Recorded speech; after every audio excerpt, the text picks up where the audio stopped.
Assalamualaikum warahmatullahi wabarakatuh. Seperti kita ketahui, dalam jadam ya, itu ada dua komponen pokok ya, dua komponen yang selalu dipergunakan untuk membuat pupuk yang sangat hemat atau low cost. Dengan sangat murah itu diharapkan petani nantinya akan diuntungkan. Yang pertama yaitu garam.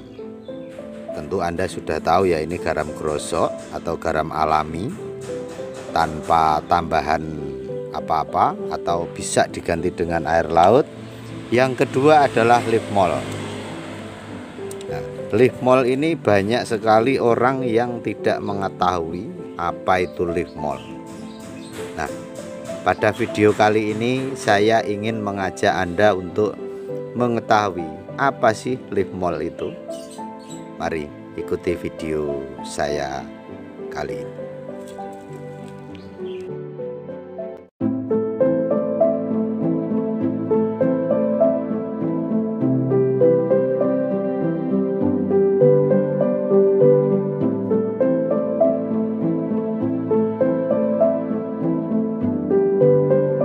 Banyak pohon-pohon besarnya. Nah, ini saya tiap kali melangkah ini terasa empuk. Ini tiap melangkah ini, nah ini empuk. Ini tandanya banyak sekali leaf mold di sini. Jadi setiap saya menginjak terasa empuk, terasa nah ini ada kayu-kayu besar yang jatuh dibiarkan begitu saja. Rumputnya liar seperti ini. Tentu saja banyak sekali leaf moldnya. Mari kita lihat. Nah, saat ini saya ada di sebuah kebun kosong ya. Ini kebun kosong tapi tempatnya sangat natural seperti di hutan. Mari kita lihat ya. Ini ada banyak pohonnya. Ini juga ada bekas pohon besar-besar. Nah, ini pohonnya begitu rimbun. Ini yang mendominasi adalah bambu. Dan di sebelah ini kebetulan ada bendungan, jadi suaranya kemerosok lumayan banyak. Tidak apa-apa ya, mudah-mudahan tidak mengganggu suara saya. Ini mari kita perhatikan ya, leaf mold itu seperti apa. Nah ini mari kita lihat ya. Nah, ini kita lihat banyak tumpukan daun ya, sama ranting-ranting. Maaf ini karena tempatnya di kampung, jadi ada banyak juga sampah plastik. Ini kita lihat di bawah dari dedaunan, tumpukan dedaunan ini. Nah ini kalau kita perhatikan ya, kita ambil sedikit. Nah ini materialnya bukan tanah. Ini adalah material berupa penguraian dari banyak sekali dedaunan, juga ranting-ranting kecil seperti ini. Bahkan mungkin ada juga yang besar yang sudah lapuk sebelumnya, walaupun tidak sebagus di hutan ya, tapi karena di hutan ya kita tahu sendirilah, kalau di hutan kan ya sudah sangat lama banget. Tapi ini juga sangat bagus. Kenapa saya bilang sangat bagus? Karena apa? Karena berbagai jenis dedaunan ya, berbagai ranting pohon, ini kan macam-macam pohonnya. Jadi kita bisa mengetahui bahwa di sini ini terjadi penguraian banyak material dedaunan dan banyak material ranting serta kayu. Juga ada kemungkinan hewan-hewan yang mati juga sebelumnya, walaupun hewan-hewan kecil dan seterusnya. Ini kita lihat banyak sekali ini di sini nih. Ini luar biasa ini kalau menurut saya. Nah ini ada kotoran ayam juga yang masih agak baru.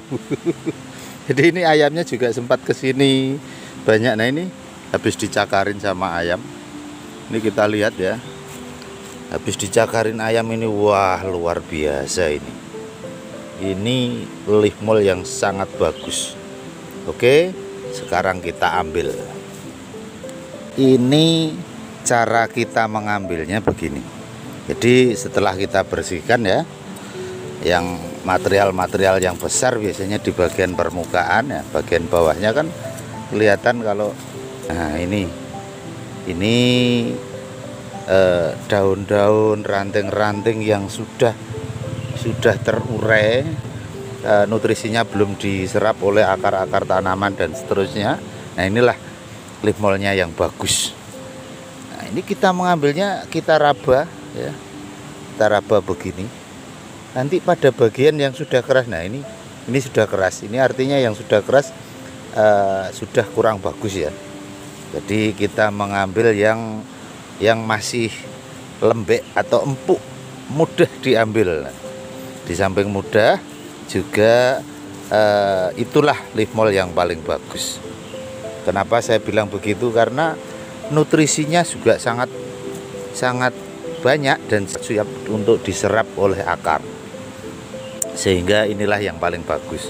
Inilah tempat mikroorganisme atau mikrobakteri yang sangat luar biasa banyaknya, itu di sini tempatnya.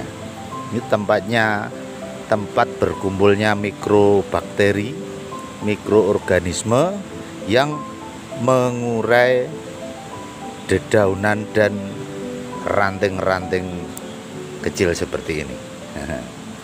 Ini yang kita pakai untuk dekomposer, sekaligus bisa untuk memberikan nutrisi pada tanaman.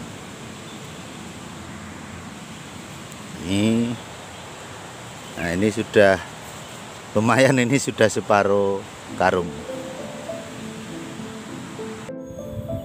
Saat ini saya berada di bawah kebun pohon jati ya. Ini sebetulnya pohon jatinya juga sudah lumayan tua, tapi karena bagian bawahnya sering dibersihkan, ini kita coba cek dulu ya, apakah ada kumpulan lifmolnya atau enggak. Ini kita lihat. Nah ini ada, tapi ya enggak terlalu banyak, hanya sedikit, dan ini pun bercampur dengan tanah ini. Jadi tumpukannya daun-daun yang tebal enggak ada, ini hanya sedikit.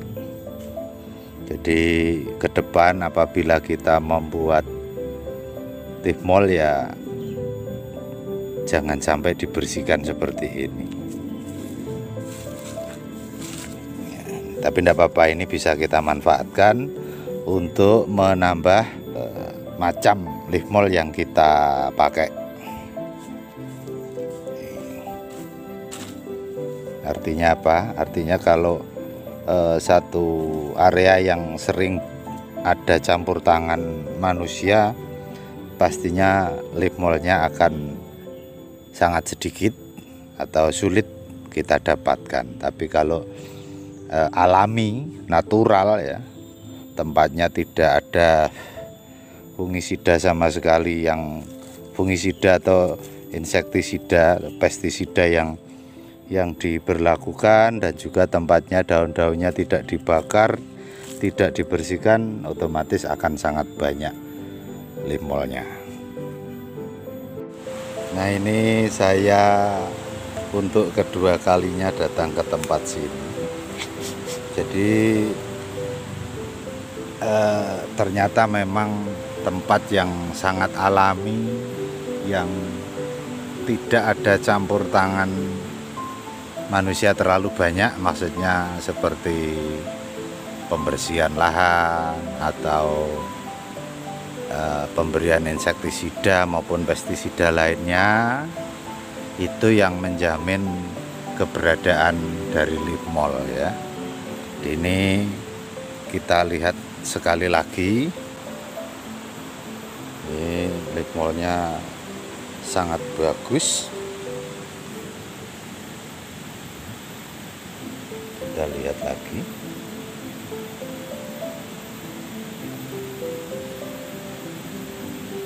bercampur dengan perakaran pohon bambu, perakaran pohon-pohon yang lain. Ini mulai saya kumpulkan lagi dan bawa pulang untuk stok. Saat ini leaf moldnya sudah terkumpul ya, sudah saya bawa pulang. Sengaja tadi saya mengambil di 3 titik yang berbeda. Kenapa demikian? Karena saya ingin mendapat leaf mold yang beragam. Jadi leaf mold yang beragam itu akan sangat bagus nantinya apabila kita gunakan, kita manfaatkan untuk membuat pupuk jadam. Nah, sebelum saya ajak Anda untuk mengetahui cara penyimpanannya, ini saya ingin menyampaikan bahwa leaf mold ini ya, leaf mold ini arti sebenarnya adalah cetakan daun kalau dalam bahasa Indonesia, leaf mold. Tapi dalam arti sebenarnya dalam bahasa Indonesia itu bukan cetakan daun, akan tetapi dedaunan yang lapuk ya. Jadi mungkin Anda bisa menyimpulkan sendiri, tapi dalam jadam ya, leaf mold ini yang kita gunakan bukan hanya sekedar dedaunan yang lapuk, melainkan dia adalah gudang mikroorganisme. Seperti yang saya tunjukkan di video tadi di awal, itu kita mengambilnya dari tempat-tempat yang kondusif untuk berkembang biak mikroorganisme dalam jumlah yang sangat banyak di situ. Nah, itu nantinya bisa dimanfaatkan sebagai bahan utama dari dekomposer. Dalam GLF nanti statusnya dekomposer murni. Dalam CMS nanti kita kembangkan ya, kita perbanyak mikroorganismenya sehingga menjadi sangat luar biasa banyaknya. Nah, diharapkan nantinya setelah aplikasi di lahan, dia akan menjadi dekomposer untuk bahan organik. Jadi faktor penentu dari kesuburan tanaman itu juga ditentukan oleh leaf mold yang kita gunakan. Untuk itu kita harus memilih leaf mold yang paling baik. Referensi saya adalah leaf mold dari hutan. Akan tetapi bila Anda tidak bisa mendapatkan leaf mold dari hutan ya, maka Anda bisa meniru cara saya yang di video ini. Nah, sekarang kita lanjutkan cara penyimpanannya. Ini saya sudah ada pot ya, pot yang saya isi dengan berbagai macam dedaunan ini. Nah, ini kita lihat ya, ini ada ranting-rantingnya juga. Tuh kebetulan ada ulatnya juga ini. Enggak apa-apa, kita biarkan saja, natural saja. Kita isi pot dengan dedaunan, kalau bisa usahakan dedaunan yang kering. Kebetulan ini dedaunan yang keringnya ini sudah saya siapkan kemarin dan ternyata kehujanan, jadi tidak perlu kita siram lagi. Nanti bila dedaunan yang Anda pakai adalah kering, siram dulu dengan air supaya nanti terjadi kelembapan ya. Jadi daun-daun yang kita pergunakan untuk menyimpan leaf mold ini harus dalam kondisi lembab. Nah, sekarang kita masukkan ya leaf moldnya. Ini leaf mold yang saya dapatkan, saya masukkan dulu ke dalam pot yang berisi dedaunan kurang lebih setengah dari pot. Nah, ini sambil kita seleksi, misalnya kan kebetulan ngambilnya tidak dari hutan. Kalau dari hutan mungkin nggak ada plastiknya. Nah, ini kebetulan dari kebun orang. Nah, plastiknya kita buang dulu seperti ini. Nah, ini sudah saya isi dengan leaf mold ya. Leaf moldnya sudah sebegitu. kita sisakan ruang kurang lebih sekitar 10 cm. Untuk apa ini? Untuk penutup pengaman dari kontak langsung terhadap udara, terhadap cahaya dari luar, karena leaf mold itu mengandung banyak sekali mikrobakteri. Dia ndak bagus kalau kita menyimpannya bersentuhan langsung dengan udara. Sayang kalau nanti bagian permukaan rusak. Nah, ini kita tutup dengan menggunakan daun. Nah, jangan lupa daunnya harus sudah kondisi basah seperti ini ya. Ini kebetulan saya juga selalu menyimpan daun seperti ini di tempat saya.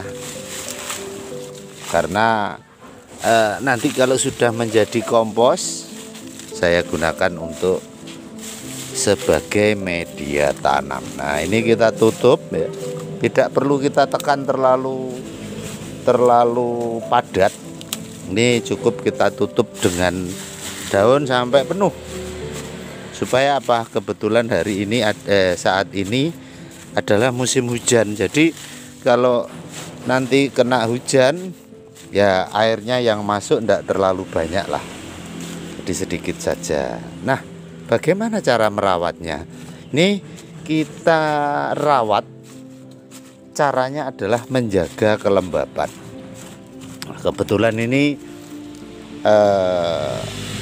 penempatannya ini sengaja saya taruh di tempat yang teduh, sejuk, dan tidak terkena sinar matahari. Ini kebetulan bisanya kena sinar matahari hanya sore hari, jadi tidak terlalu panas, dan itu tidak masalah. Dan kebetulan ini di atasnya ada pohon kelenggeng. Nah, ini pohon kelenggengnya. Nah, dengan kondisi yang seperti ini, insya Allah nanti leaf moldnya akan terjaga dengan bagus. Jika musim kemarau sekitar 3 sampai dengan 4 hari kita lakukan penyiraman. Yang lebih bagus bisa kita gunakan JMS, atau kalau nggak memiliki JMS, kalau pas sedang kosong JLF juga bisa. Atau kalau masih juga nggak punya JLF, Anda bisa menggunakan air cucian beras. Seberapa banyak? Nggak usah terlalu banyak, hanya sekedar menjaga kelembapan dari media ini saja. Jadi jangan terlalu banyak. Nah, ini karena musim hujan jadinya kena air hujan, jadi tidak terlalu signifikan hujannya karena ada pohon kelengkeng di atasnya. Gitu. Jadi begitu yang bisa saya sampaikan kepada Anda. Silahkan jika ingin mencobanya atau melakukannya. Oke, mudah-mudahan video kali ini membawa manfaat. Akhirul kalam, wassalam warahmatullahi wabarakatuh.